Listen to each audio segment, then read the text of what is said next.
Hi. Yeah, there's a bus tour. A group, 60 imams and other religious leaders are on a bus tour in Europe. They will visit places where there were terror attacks. And they will do this to honor the victims and condemn violence. First stop was on Champs-Élysées in Paris, where the policeman Xavier Juguelet was shot to death by terrorists in April this year.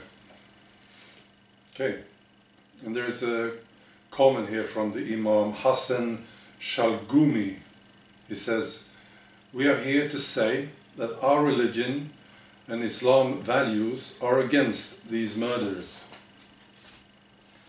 So I've been wrong all the time. I thought this was Islam, you know.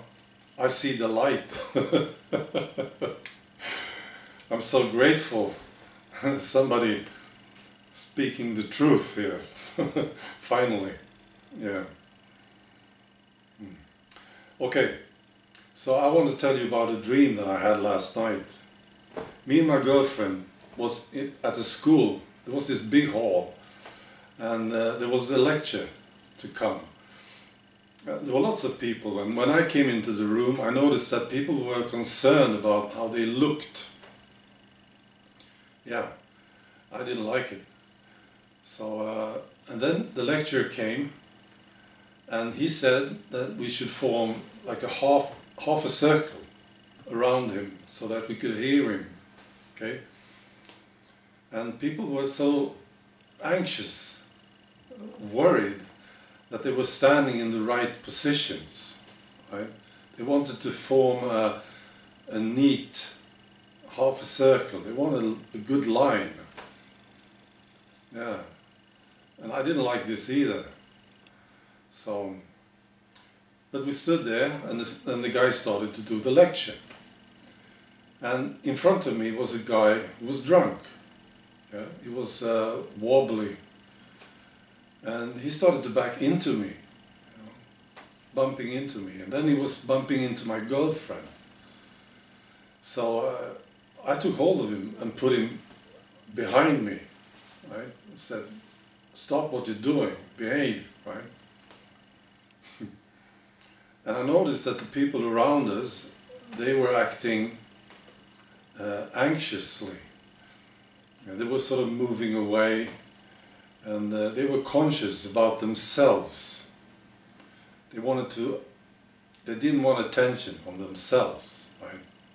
Even if this guy was bumping into them, you know, they were just moving away. Yes. So then this guy came back, you know, and he started bumping into me again and bumping into my girlfriend. So I took hold of him, and I noticed that he had pissed himself.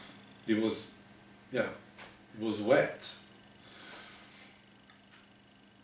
So I pulled him down on the floor, and I shouted, right? "Move away, right? Give room." And I started dragging him out of the room. And it was a slippery floor. It was good. So I could get a good speed with his body dangling there. Yeah. And on my way out, I noticed that there were two other drunks on the way, right? And they looked very similar to this guy, for some reason. So I dragged him out into a corridor, and I found this administration office, right? And I shouted to them, "You have to get this guy out." Right? And then they came, you know, slowly, these officials, and the principal came, the headmaster, I think, in English, and he started attacking me. Yeah. "What are you doing? You can't do this. This is not proper. All right? We have to look into this. This guy is probably innocent." You know, that's what he said. And then I woke up. And and I understood that I learned something from this dream. I learned that this is what you can expect. Yeah, the way people respond to something like this. They move away, they get scared, and then they attack the guy who's doing something about it. Right. So, yeah, that's the story. See you.